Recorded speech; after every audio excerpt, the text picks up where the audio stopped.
नमस्कार, मैं हूं असलम अंसारी और आप देख रहे हैं भारत टीवी 24/7। खबरों की शुरुआत करते हैं उत्तर प्रदेश के आगरा से। आपको बता दें, पहली खबर है उत्तर प्रदेश के आगरा से है, जहां पर हमारे संवाददाता योगेश गौतम ने वहां के सेंट्रल जेल के जेलर से खास बातचीत की। आपको बता दें, कोविड-19 को चलते जेल के अंदर आखिर कैसा कोरोना फैल रहा था या नहीं फैल रहा था, इसके मामले को लेकर हमारे वहां के संवाददाता ने खास बातचीत की है। वहां के जेलर से आखिर क्या कुछ बातचीत हुई है, देखिए हमारी स्पेशल रिपोर्ट में।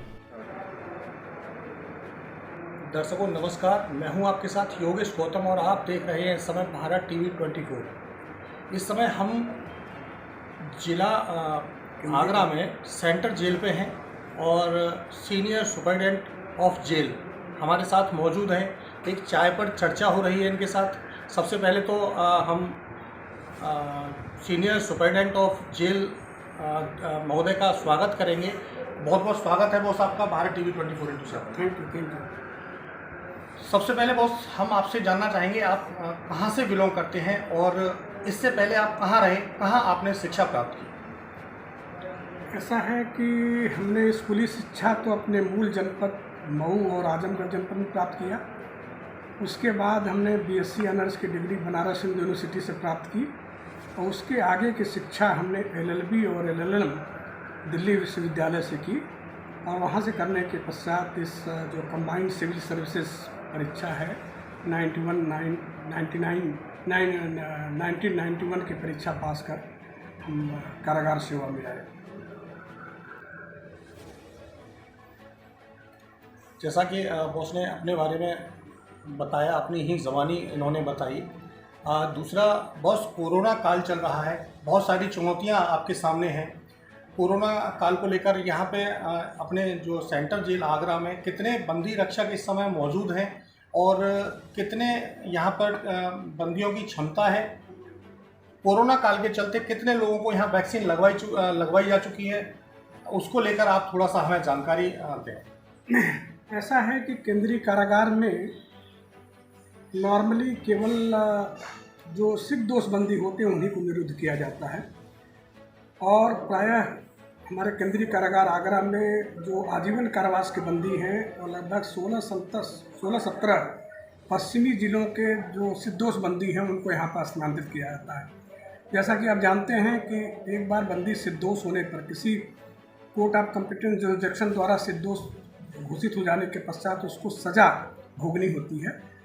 तो केंद्रीय कारागारों की व्यवस्था ही इसीलिए की गई है कि एक बार बंदी को अगर सिर्दोष घोषित कर दिया जाए और लॉन्ग टर्म पनिशमेंट हो गया, इस कारागार में आने के लिए 7 साल से ऊपर की अगर सज़ा किसी को हो तो वो एलिजिबल हो जाता है यहाँ पर स्थानांतरित होने के लिए।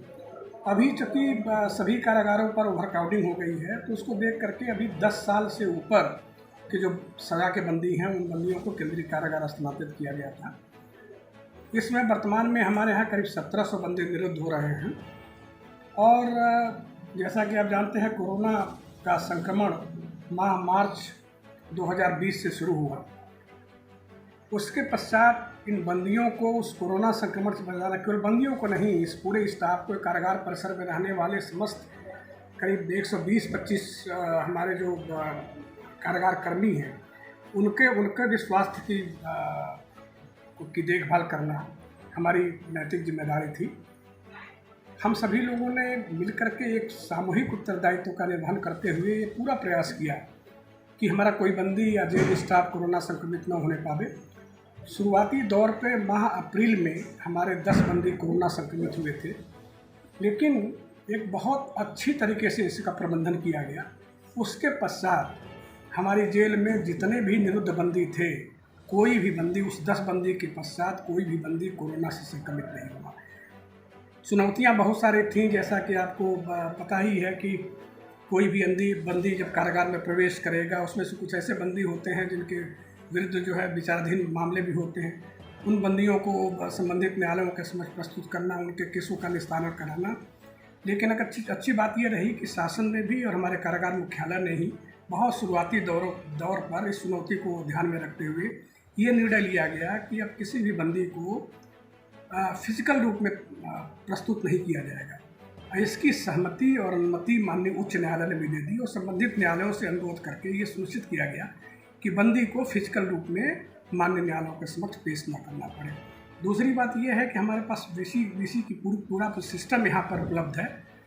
यदि किसी व्यक्ति को किसी संबंधित न्यायालय के सामने पेश करना अगर जरूरी हुआ तो उसको हम लोगों ने वीडियो कॉन्फ्रेंसिंग के माध्यम से उनको पेश किया गया। शुरुआती दौर पे ही बंदियों की मुलाकातें प्रतिबंधित कर दी गई। यद्यपि ये बहुत ही मुश्किल निर्णय था, क्योंकि केंद्रीय कारागार में चूँकि लंबी सजा के बंदी होते हैं और इसी जनपद के नहीं बल्कि 16-17 जनपदों के बंदी हैं।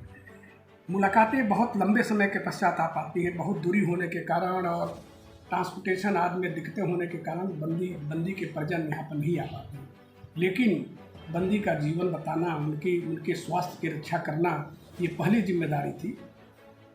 उसको ताकि किसी प्रकार का तनाव नहीं हो, डिप्रेशन नहीं हो, उसके लिए हम लोगों ने जो बंदी पीसीओ की व्यवस्था है उसको हम लोगों ने स्ट्रेंथन किया। बंदी पीसीओ के माध्यम से उनके परिजनों से वार्ता कराई जाती है। कुछ ऐसी भी स्थितियाँ थी जिसमें उनके टेलीफोन नंबर परिजनों के वेरीफाइड नहीं थे, सत्यापित नहीं थे।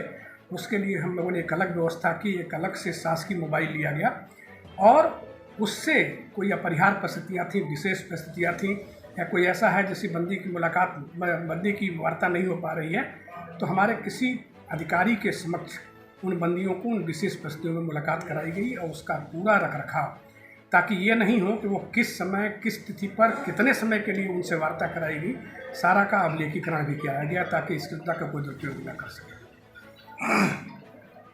बॉस, एक और बड़ा सवाल है, कोरोना काल हो या अपराध को लेकर हो, बहुत सारी चुनौतियां आपके सामने रहती हैं। उनसे आप कैसे जूझते हैं, कैसे अंकुश उन पर लग पाता है, ये आपसे बेटर कोई नहीं जानता। आजकल देखने को मिल रहा है कि कोरोना काल में लोगों की मुलाकात बिल्कुल बंद है, प्रतिबंधित है। उसके बावजूद भी जेलों के अंदर एक गैंगवार होना, हथियारों का अंदर मिलना, मोबाइल फ़ोनों का बरामद होना, इन पर आपकी क्या ऐसी नई रणनीति है जिसके माध्यम से ऐसी घटनाओं पर, ऐसे जो घटनाओं को अंजाम देते हैं उन पर अंकुश लगाया जा सके?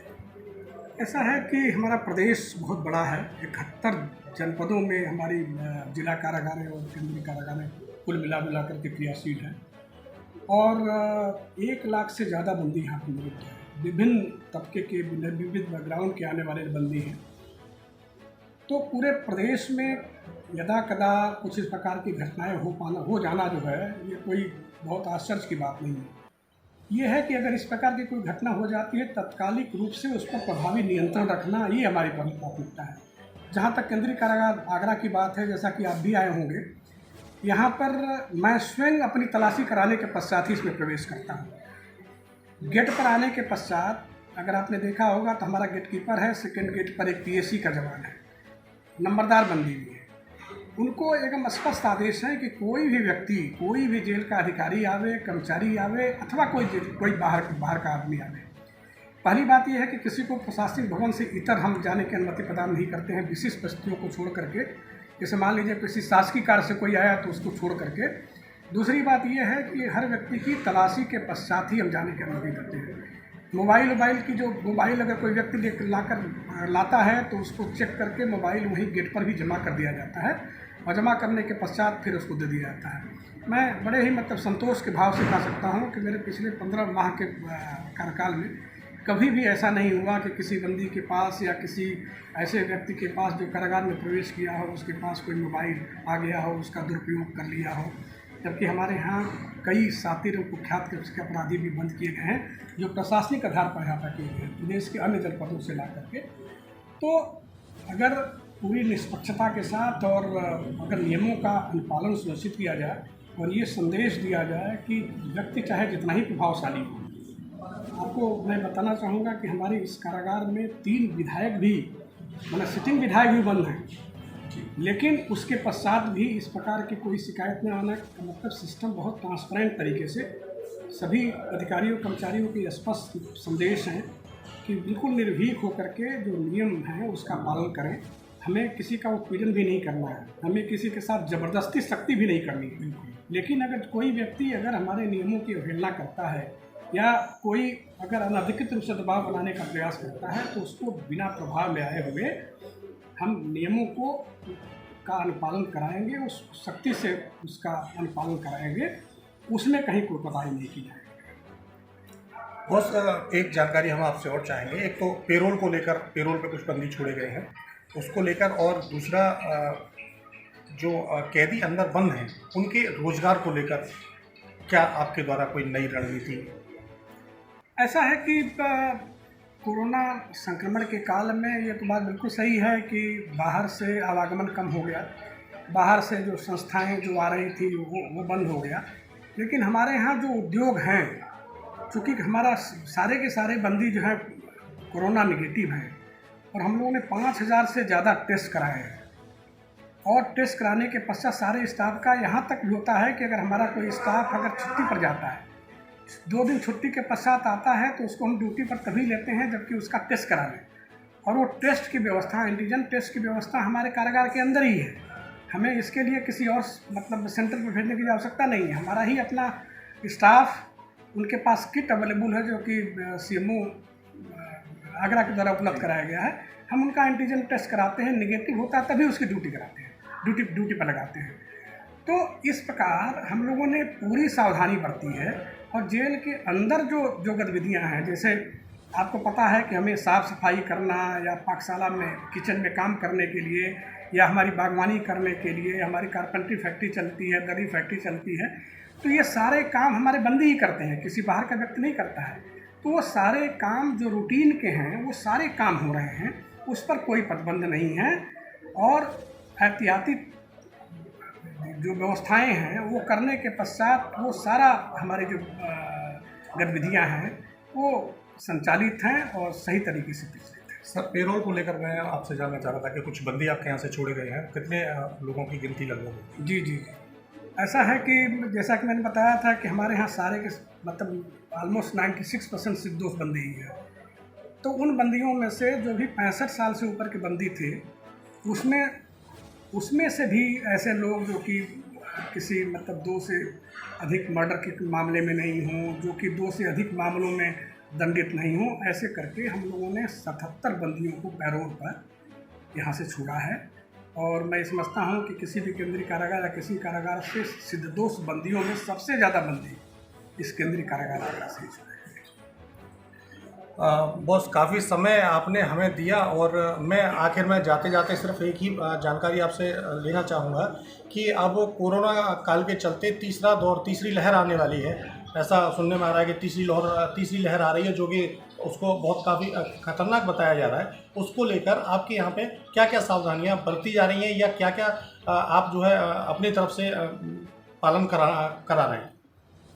ऐसा है कि हम लोग निरंतर जो कोरोना संक्रमण के काल में जितनी व्यवस्थाएं की गई थी, किसी का आवागमन जेल के अंदर नहीं हो, किसी व्यक्ति का बिना टेस्ट कराए हुए अंदर नहीं हो, जो भी कारागार में प्रवेश करे उनका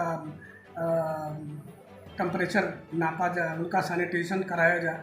जैसा कि आपने गेट पर ही देखा होगा कि सैनिटाइजेशन के लिए हमारी व्यवस्थाएं भी हैं। इसके अलावा हमने और भी बहुत सारी मतलब कार्रवाइयाँ की हैं।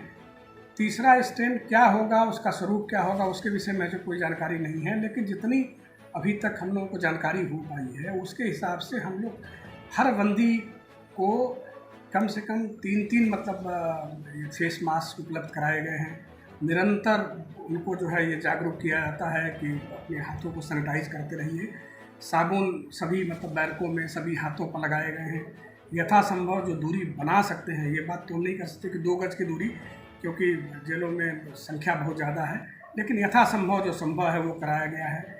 इसके अलावा अभी हमने प्रिवेंटिव मेडिसिन के रूप में होम्योपैथिक मेडिसिन का डिस्ट्रीब्यूशन भी कराया है, और वो बहुत इफेक्टिव है। पिछली बार भी हम लोगों ने कराया था। यहाँ जो डिस्ट्रिक्ट होम्योपैथिक अफसर हैं और प्लस एक होम्योपैथिक मेडिकल कॉलेज है, उनसे हम लोगों ने ये प्राप्त कर और ये सब प्रिवेंटिव मेडिसिन भी उनको दी गई है। और पब्लिक एड्रेस सिस्टम से उनको लगातार जागरूक भी करते रहते हैं। सभी संबंधित अधिकारियों कर्मचारियों को भी बताया जाता है कि वो बैठते हैं तो बंदियों से बात करते हैं। उनमें जो कुछ इस प्रकार की तनाव और ऐसी स्थिति होती है तो उसके लिए भी उनको ये बताया जाता है कि भाई ये समय हर समय नहीं रहेगा, और यथासंभव जो जिस स्थितियाँ हैं वो चैलेंज सबके लिए है, बंदी के लिए भी है, हमारे लिए भी। हम लोग भी आज 3 महीना हुआ कहीं पर भी मतलब कहीं नहीं निकल पाते। मीटिंग सारी हम लोग की वर्चुअल हो रही है, तो उस प्रकार का तनाव और उस प्रकार की स्थितियां होना स्वाभाविक है। और आगे जो जिस प्रकार का प्रोटोकॉल होगा उसका पालन हम लोग करेंगे, उसका प्रोटोकॉल का पालन करवाएंगे। जी बहुत बहुत धन्यवाद। अभी तक हमारे साथ भारत टीवी 24 के साथ रहे senior superintendent Shri VK Singh ji, उन्होंने काफ़ी जानकारी हमें दी। लेकिन सबसे बड़ी बात ये रही कि उत्तर प्रदेश के अंदर सेंट्रल जेल आगरा से 77 बंदी को पेरोल पर छोड़ा गया है। दूसरी खास बात इन्होंने जो बताई वो ये कि यहाँ पर इस जेल में कोई भी बंदी पॉजिटिव नहीं है। ये एक बहुत बड़ी बात है कि इस जेल में कोई भी बंदी पॉजिटिव नहीं है। और आगे आने वाली तीसरी लहर के लिए भी सुपरिटेंडेंट साहब ने बता रहे हैं कि हमने अपनी कमर कस रखी है। जो भी जिस तरीके का स्वरूप उसका होगा हम उससे पूरी तरह लड़ने के लिए तैयार हैं। और अपने बारे में भी इन्होंने काफ़ी जानकारी दी। बहुत बहुत धन्यवाद सुपरिटेंडेंट साहब आपका, आपने इतना कीमती समय भारत टीवी 24 के लिए निकाला, ये बहुत बहुत धन्यवाद। Thank you. इसी तरह दर्शकों हमारे साथ आप बने रहिए। उत्तर प्रदेश की हर जेल का हाल हम आपको दिखाएंगे, रूबरू कराएंगे, क्योंकि आपको पता है भारत टीवी 24 सिर्फ सच दिखाता है, सच के अलावा कुछ नहीं। भारत टीवी 24 के लिए HR डिपार्टमेंट से योगेश गौतम।